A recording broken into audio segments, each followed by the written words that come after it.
growing up, I saw my mom, she's had pain management issues for her whole life. She has like accidentally overdosed twice when I was growing up. I think I was a teenager during one of them. I didn't know what to do. But if I knew what I knew now, I would have been able to do something more at that moment. But at the time, I had no idea what to do. Right. And so I called poison control. Right. Because I didn't know what to do. And I was scared. But that's why I think it's so important what we do when we go into schools or talk in communities. Is there's people like that who get into those situations that would have no idea what to do. I wish somebody would have came and talked to me and told me about that, what to do. Substance use disorder touches all our lives, and often we feel hopeless or frustrated in our pursuit to understand how and why it happens. Welcome to APC Recovery Cafe, where we discuss the topics and trends around substance use, provide education and resources, offer recovery support, and also discuss prevention tactics, all through the stories of the people who have been there. We invite you to grab your favorite coffee or tea and join us for a variety of guests that will bring understanding, information, connection, and hope. Together, we can break the stigma and pave a brighter future for each other.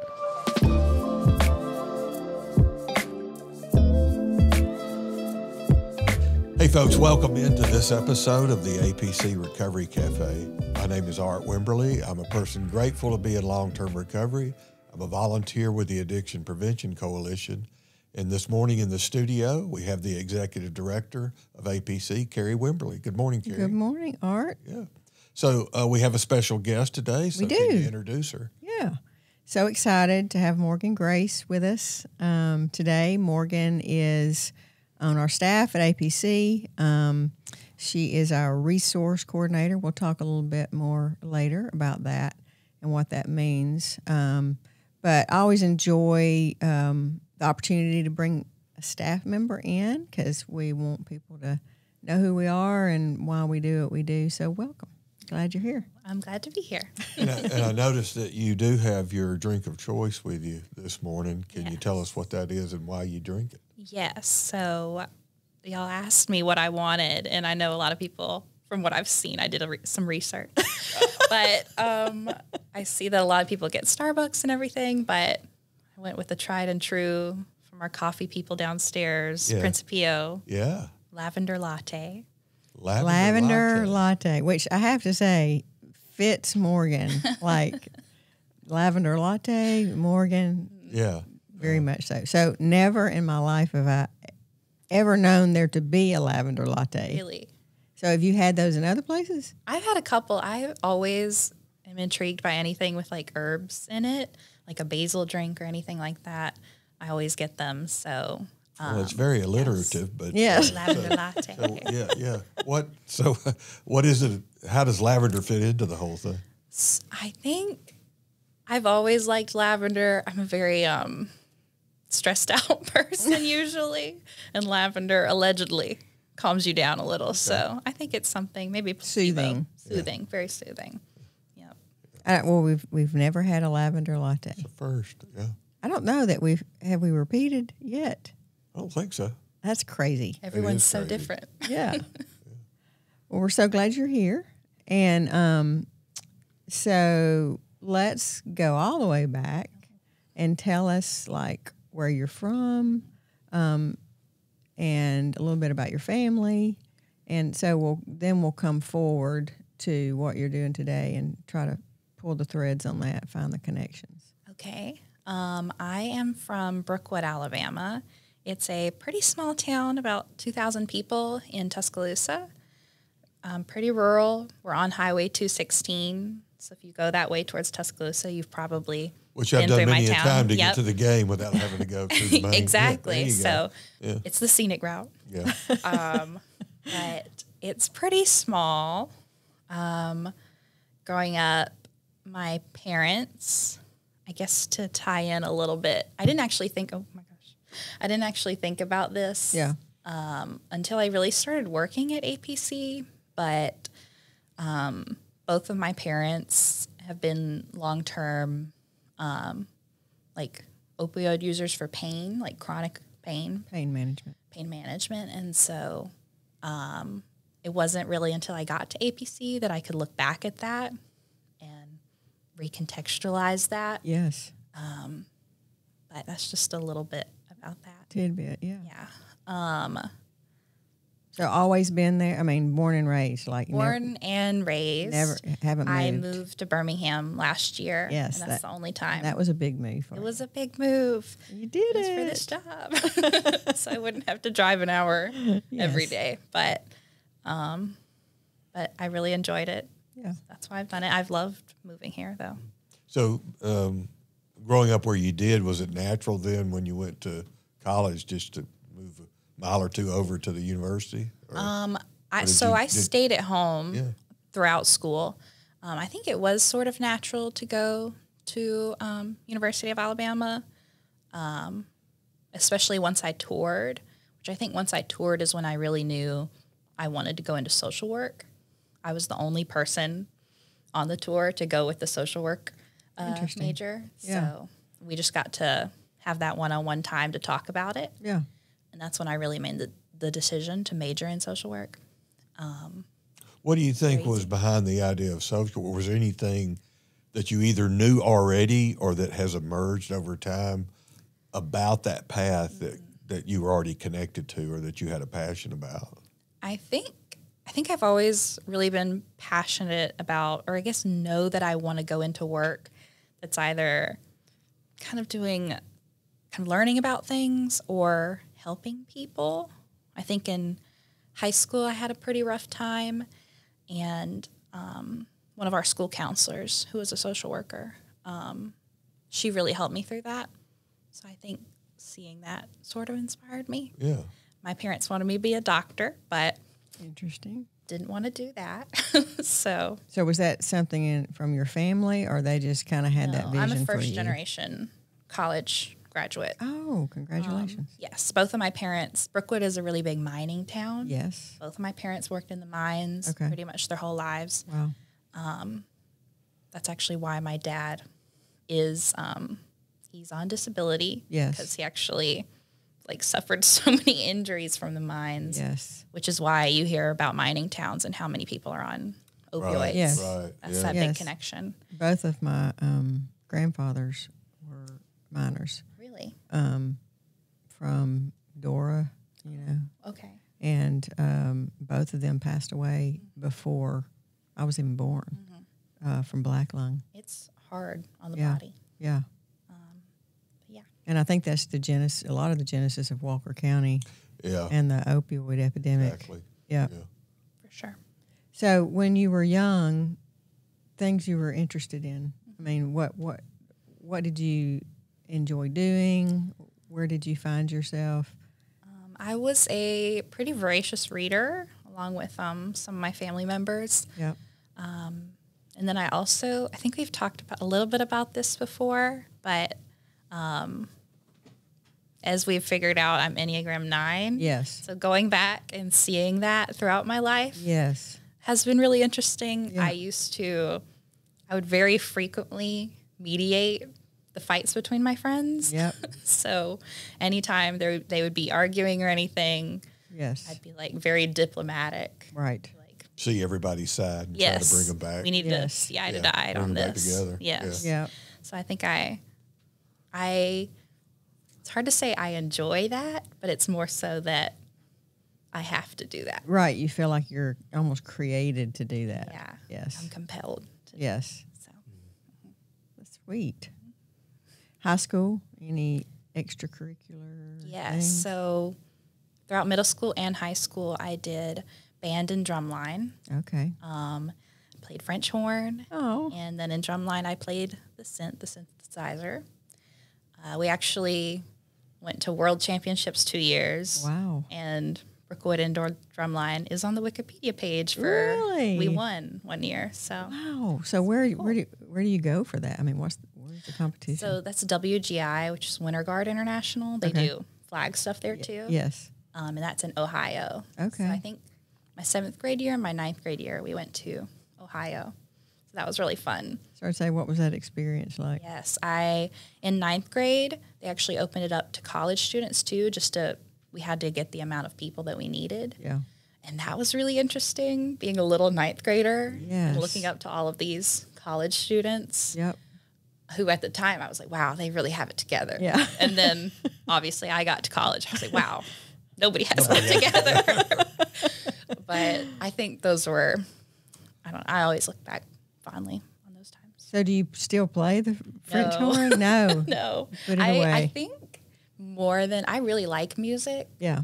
but I'm not very natural at playing music. Okay. But something about team activity Yes. really, You enjoyed it Yes. as a group. yes, like fighting for that, striving for that goal, Yes. I think was really enjoyable. Yeah.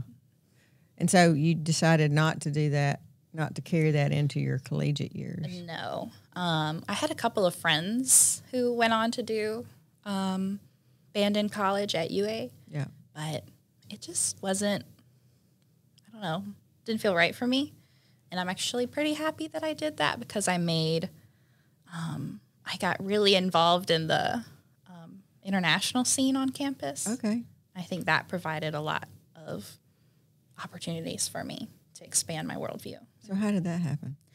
How did that happen? Oh, okay. So my freshman year, I took Korean. Wow. Yes. How many people is it? Oh my God. Brookwood, Alabama, take Korea? Yeah, probably not many. But So how did that happen? I've always been kind of interested. In high school, I tried learning Mandarin Chinese. Did not go well. Just on your own? Yes. Oh my word. Yeah, Korean was a little bit more approachable. Okay. So in my freshman year, I started that, and I took that for about 3 years, I think. Wow. And I made Why a lot did of I friends. not know this about you? Well, actually, I guess fast forward a little bit. Yes. My internship, Yes. I was an intern at APC, Yes. and actually Okay. I yes. wound up here. Okay. So yeah, let's start from the beginning on that story because Okay. I'm saying that's so interesting. So what were you supposed to do? So before I came to APC, I was actually originally supposed to go to Korea to work in a kind of a community center as a part of my undergrad field work. I really wanted to do something international, and because I had taken Korean, it just felt right. But we were still kind of in the midst of the pandemic, Yes. and it was really unclear on whether or not I would be able to go, or Right. even if I went, that I'd be able to stay there. Yes. So really, I had to make the decision to pull out of that. Okay. It was a really tough I decision, bet.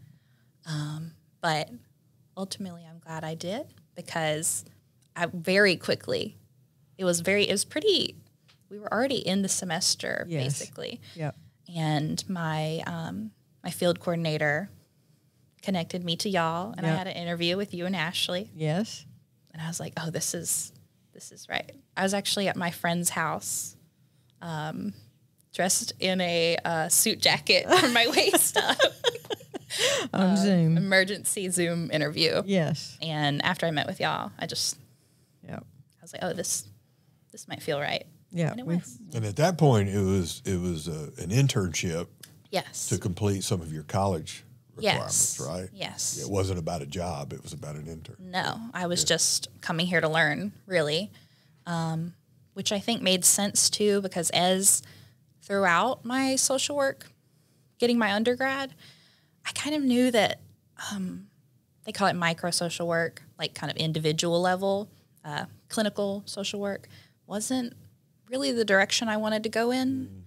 And my communities class was actually something that I was really passionate about. So once I made it to APC, I was like, oh, this is macro mezzo social work. This is working on a community level. So I think everything fell into place pretty naturally. Yeah. And then you interned with us for how long? I interned from probably about September until December. And then got hired part-time in January. Right. And then from January until July, maybe, I was an administrative assistant. Yes. Working part-time. Yep. Falling in love with APC. And then I got hired full-time as resource coordinator. Yep. So we had the gift of, during that season that you were with us, we received several new grants. Yes. And so we had originally, because we didn't want to lose you, said, hey, why don't you come on and do some admin work for us? And you were so gracious to do that. But as those grants came in, we started realizing, okay, we're going to need some extra help. Right. And so then we started thinking, okay, what is Morgan most passionate about in the work that we do? Mm-hmm. And it really fell down to the organization and the connection with resources. Mm-hmm. So talk about that a little bit. Yeah. Because there is definitely a passion there for you. I think there is. I don't know what it is exactly, but I think especially we do a lot of tabling events, and we do a lot of events with our partners in the community. And I think going around and talking to them and seeing what they do was always really fun to me. And so also having organized, yes. I think that's a part of it, is that I'm like very aware of what APC has physically. Yes. So all of our handouts and our paper material that we give to people, yes, kind of know all of that. Yeah. And can see what we have and what would be good to hand out to people. Yes. So I think that has just been a passion of mine. Yeah.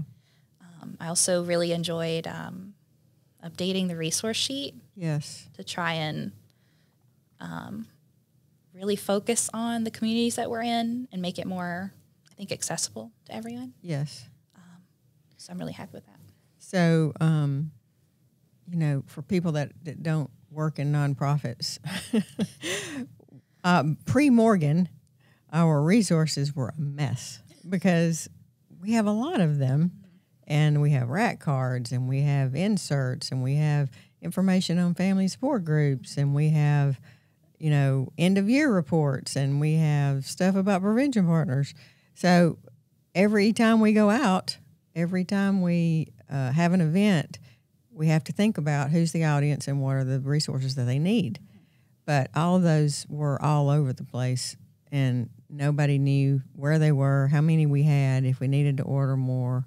And Morgan's like, hey, do you want me to organize these? And I was like, oh, my gosh, yes. We've expanded. And now there's even more, but they are completely organized, and she keeps up with when we need to reorder and keeps all of those. And then when we have partners come in and say, hey, I'm going so-and-so and I've got students and I want to take whatever, Morgan helps them find what they need. Yeah, an example I think I recall from earlier this year is you talked about tabling, and there was an event in which a number of organizations were meeting about this idea of prevention and recovery.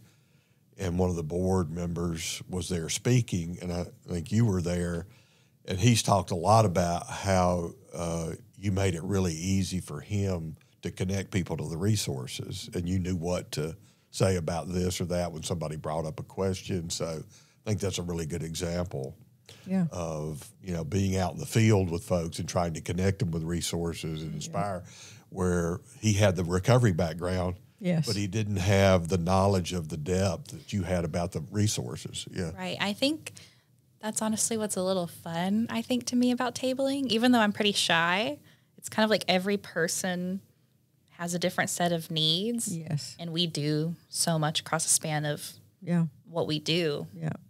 I can really tailor that experience to people. Yeah. And then I also think it's kind of like just a meld of two things that I like is that research side of things is seeing what's in the community, and then also the organizing side is maybe a little more for myself too, that sometimes when I'm done looking at a spreadsheet, I can go in there and physically do something, and it kind of gives me peace of mind. Yes. Yeah. And I mean, again, all organizations, but us particularly, we have a little storage room and we have a lot of things. And Morgan does an incredible job of keeping that organized so that when we're looking for something, we can go into the storage room and say, Morgan, I need, and she's like, it's right here. Like, oh, thank it's on you. The third shelf down. Yes. Oh my gosh. I mean, it's such a gift for the organization. But I will say that, you know, you are quiet and a little bit reserved, but like when you get out in the community, tabling, talking to people about resources, I mean, you really do come alive. I mean, like there's a passion that drives you in that. It's beautiful to see. Yeah, I think I can feel that too. It's almost like a persona. Yes. Like I'm still trying to be myself. Right. But it just kind of turns on, I think. Yeah. That's easier for me to be able to do that. Yeah.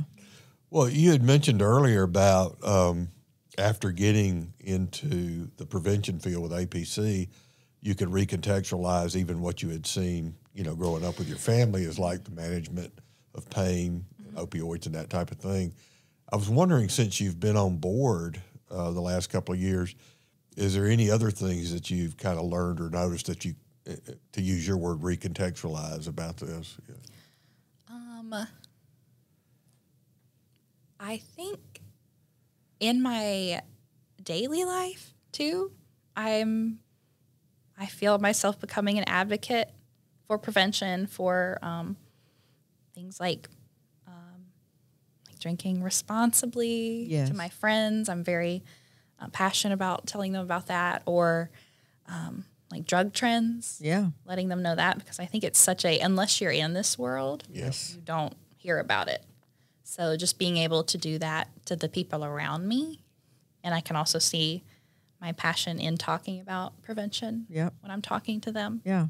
I think I see that a lot. Yeah. And then I also see, going back to my past a little, growing up, I saw my mom, she's had pain management issues for her whole life. She has fibromyalgia too. And so she has like accidentally overdosed Yeah. twice when I was growing up. And I think I was a teenager during one of them, and I didn't know what to do. Right. I would say like Brookwood, Alabama doesn't really have a lot of prevention beyond maybe, I think we did DARE when I was in elementary school. But if I knew what I knew now, Yes. I would have been able to do something more at Right. that moment. But at the time, I had no idea what to do. Right. And so I called poison control Right. because I didn't know what to do. Right. And I was scared. But that's why I think it's so important what we do when we go into schools or talk in communities. Is like there's people like that who get into those situations that would have no idea what to do because you never imagine yourself. Right. Being in that situation. Yeah. So I think I wish somebody would have came and talked to me and told me about that. Yeah. What to do. Yeah. next Well, steps. it sounds like you are part of, not just because of your job, but it's part of maybe younger generations beginning to learn more about this, but also encourage talks and conversations around this as preventative measures, not just on the back end. I would definitely think so. Yeah. I'd say the people around me, all the people that are sort of around my age in college, and even work colleagues now that are around my age, like talking about mental health and preventative measures, I think is really big. Even for people who don't know what prevention is, people are starting to become more aware of what Narcan is. Right. And even fentanyl test strips. I started to say the fentanyl crisis has changed the equation. Absolutely. Because whether we talk about it or not, there's recreational drug use that's not of the substance use disorder level, but just in the bar scene. And that's part of, young people's experience. Right. And until now, it was not that big of a deal. But now with the presence of fentanyl, even in marijuana, cocaine, some of the things that the party drugs or whatever, it's life and death. Oh, yeah. I think that has also been something that I've been able to learn from APC, and that I think really aligns with my just being as a person, but harm reduction Yes. is something that we talk about a lot, and being able to kind of give that information to my friends, like, hey, I know you might still do whatever you're going to do, but I just want you to be safe. Right. And here's what I know, and here's what you can do with that. Yeah. I think I take that into my daily life a lot. Yeah. Okay, Morgan, one thing I wanted to ask you about is originally when you came on, and we do a lot of student work, and so we were trying to get staff connected to the chapters and get all those chapters covered. And we talked to you about doing some student work, and you're like, no, I don't think I want to do that. I'm not sure exactly how we shoved you into that. It may have been, we don't have anybody to cover this school. It's not too difficult. Yeah. But we connected you with Fairfield, right? And that was a new chapter. Yes, brand new. Yes. Brand new person going to a brand new chapter. Yes. So talk about going in there for the first time, figuring this out. B, what you have loved about it, because you have just blossomed in that role. And then C, talk a little bit about the chapter now and what all they've been doing. Right. So I also don't remember how I got wrangled into it. I think it was a shove. A little bit, but sometimes you need that. Yeah. And so I got set up with Fairfield, which was nice because coming from Brookwood, we've played Fairfield a couple times. Okay. So I went with the band to Fairfield. Yep. So it wasn't somewhere I've never been before. Yeah. And I was very scared. And I, of course, got Jasmine, someone who's very experienced with our INFOCUS groups and students, to come with me. And we went, and Emily Herring is actually the sponsor over at Fairfield, and she's the mental health coordinator for Fairfield City Schools. And she is she's a gift. She is. Truly.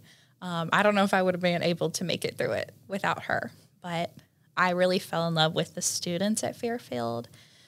There were several students that were really passionate about these days, especially for high schoolers, especially during the pandemic, talking about mental health is so important to them, bringing light to that.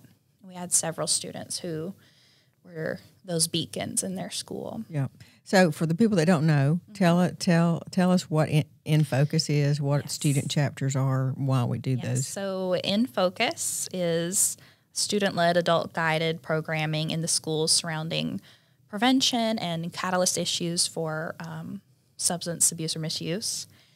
And that looks like we go into schools once or twice a month and do programming there. So that could look like, at least at Fairfield, it's looked like giving mental health kits to the middle schoolers, or packing hygiene kits, or doing student assemblies, like with the whole school, being able to talk to them about mental health. I think it really provides the students that empowerment that they can use to actually make a difference in their school based on what they're seeing. It sounds almost very parallel to what's happening in your own life, in which you feel empowered now to have conversations with your peer group. Absolutely. Yeah. I definitely think that. And I also think there's a part of myself that had a hard time in high school that sees these kids that are sometimes having a hard time and wants to give them that space where they can share those struggles and how they can get through that together. Because we know now, probably more than we ever have from an evidence base, that if middle schoolers and high schoolers don't learn how to address some of these catalyst issues or mental health issues, then the likelihood of abusing or using a substance just really ratchets up. Absolutely. I mean, some of the things that kids would tell me that they've already been through, just as high schoolers, they need those coping skills, and they need to be able to have a space to talk about that and not feel that shame. And so being able to see, I think what really made me fall in love with it was being able to see the students at the beginning of the semester and then at the end of the year when they were either graduating or going on to the next grade, the way that they changed how they talked about their own mental health and experiences was different. They were able to give those stories and use their own story to tell other students, hey, you're not the only one struggling. Yep. Yeah. I think that was really inspiring. That's an example. We say a lot around here, it's kind of hard to measure prevention. Right? Yes. Yes. If you do a good job underneath, it doesn't happen later. Right. So to tell anecdotal stories like that's really important. Yeah. That we're seeing things change, Yes. even if it's small change. Right. Right. Yeah. One of the things, Emily, I mean, she's become just a friend of APC because of how passionate she is in her rapport with the students. And she's coming on here on a podcast later. Morgan's going to help moderate that. So we're excited about that. But one of the things that she did very intentionally, which is very much like we learn in coalition building in communities, is she actually went and looked at the student body and went and tried to get all the sectors, of the student body and bring in representatives from each one of those to be part of the INFOCUS group so that they could be the voice in each of those groups, in athletics, in the band. Building a coalition. Yes. Yeah. Very, very smart. Absolutely. And that way they're able to, whenever they're about to do something, she can say like, hey, let them know. Yep. Let your people know. Yes. And they all go out into their own little groups. So smart. I bet that really appealed to you because of what you've been describing all through your life about this idea of community, bringing people together, even international or local or what. Yes. Yeah. Seeing, I think one of the events that really tugged at my heartstrings was the mental health assembly that they did. Yes. Talk about that a little bit. Okay. They did one for the middle schoolers and they also did one for the high school too. And so CJ Donald is right across the road. And they went there and spoke themselves to the middle schoolers and answered questions and were very involved in the programming. And obviously I knew quite a few of them were nervous, but they still did it and they did a great job. And basically they did a good job of thinking about what they as middle schoolers were thinking about and what they would be wondering. Meeting them where they were. Yes. Thinking about, I might be going into high school next year. And so to see them do that, I was like, I believe in the teens. Yes. They're so powerful. I also think going to youth. Yes. Got the opportunity to go to youth. Okay, tell us what youth is. So youth to youth is a youth summit in Ohio, and it's about, I would say, like a week long. Yep. And basically students from across the country go there and participate in leadership activities. Yes. To really know how to learn how to do what we do on a coalition level in their own communities. So it's almost a prevention leadership development conference. Yes, very much. And I think it was so helpful for them. We took our youth advisory council, which are some students picked from each school across all of our student programming. And they all got to go and to see them blossom into beautiful social butterflies and really get into all of the leadership activities and create ideas for what they wanted to do when they got back home. I was like, wow. And another youth to youth has been around for decades. Yes. Really the premier prevention leadership development organization. But another thing that they do at Youth to Youth, which I think is amazing, is they create these family groups for the students, and they handpick students from all over the place, put them in a little family group. So as they're learning, they go back to their family group and process. Mm-hmm. So they are getting exposed to students, friends, their peers from all over the country that are dealing with all kinds of different issues, and that it just opens up their minds. Right. I think so. Especially, we were the only people from the South there. Really? Yes. So a lot of kind of Northeast, maybe maybe a little bit to the west. Yes. But we were the only group from the south. Yep. And they didn't let that stop them. Everybody knew who was the Bama group. Yeah. But they did a great job, and it was really comforting to hear from other adults in the program, like how well our kids were doing. Yeah. I think it really grew a fondness in me Yes. for them and let me get closer to them too. Yeah. Like you said, I'm a little bit more reserved. Yeah. And I've never really considered myself as good with working with kids. Yeah. I think that's why I was so hesitant to start an INFOCUS group, is that I didn't know if I would be good at it. Yeah. But actually getting the opportunity to interact with these students Yes. has inspired me to keep doing it. And Yes. so now To be a joy. I'm at 2 schools, both Fairfield and Carver.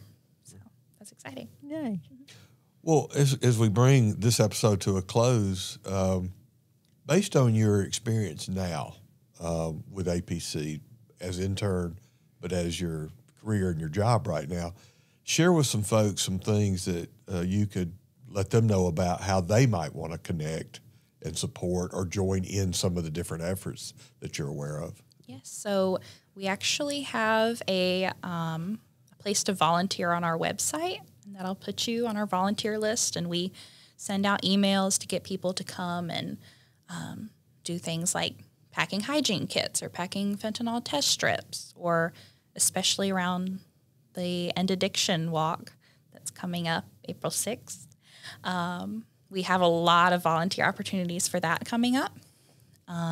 We also have we have the parent toolkit on our website.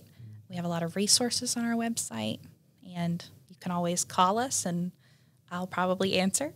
Okay, so just one more question about resources, because this is your latest project. Okay, yes. And it's called Restoration Resources, that you just Yes. created a page on the website. So tell us about that. So the Restoration Resources, I believe, started as a project that Judge Fortune actually Yes. reached out to us. And Judge Fortune is Judge Fortune presides over drug court in Jefferson County. Jefferson County, a great program. Yes. And she basically came to us and asked us if we could do something involving resources for people who are exiting the program. That means they've graduated and now they're back out looking for resources or help, or things like documentation. And so we had a couple of calls with some people, especially from, I think, family court, things like that. And we have a full page on our website now that goes through several different sectors, Yes. talking about childcare, transportation, how do people get their documentation back, like their social security card, Driver's license. Because Trying to remove all the barriers Yes. now that they've gotten their feet back. right, they're really starting Yeah. fresh. Yeah. Yes. And also especially having some of those hiring opportunities on there, because there are second chance hiring opportunities out there, but I just feel like it can be a little hard to get to them. Yes. So Yeah, Morgan's done a great job of collecting those resources and getting them organized. We actually got a call in a few minutes to add some more, so we'll always be adding to that. But so glad to be able to put that together for the community, because Judge Fortune was saying as she sees people come through court, she's got little pieces of paper, but she can't ever get all the resources to the people. So she's like, could y'all do something? right. So we're so tickled that she I thought don't of think- us. Yeah, the average person probably doesn't realize what the barriers are once people do get sober, get through things, get back on their feet, whatever the process was. There usually end up being a lot of barriers to them moving forward. Yes. And so this is another effort to try to remove as many of those as possible and provide the Absolutely. resources they need. Absolutely. Okay, so last word. If somebody's listening today and they're in a situation that they need some resources, Yes. a little nervous about making that call, how would you encourage them? How would I encourage them? Making the call to us. Yeah. I'd say pick up the phone and call us, or if you And- don't wanna and you're talk the on voice phone, they're gonna yes, hear. I am the person. But also, if you don't want to call, There are so many resources on our website. Yeah. I'd also say there's a lot of events in the community where you can actually go and speak to a variety of people that have a lot more knowledge about this. Yeah. And we post a lot about that on our Facebook page about whatever we're going to. Yes. So if you're ever curious, just come up and talk to us. Yeah. Give us a call. Yep. Be happy to speak to you. Do we want to put the website out, say it? Do Yeah. we want to put the number out? You guys want to do that? Yeah. You can find more resources on our website, apcbham.org. We have a whole resource page, how we help. What is it? Phone number? Phone number. Oh, well, do I know the phone number off the top of my head? 205-874-8498. Okay. Yes. Yeah, So- that's great. Yeah, call us. We would be glad to help or direct you to the next right person that can help. Yes. I think that's the great part about being the connector that we are, is that if we don't know the answer, we know somebody who does. Yes. Perfect. Well, folks, thanks for joining us for this episode of APC Recovery Cafe, and get connected, and we'll see you next time.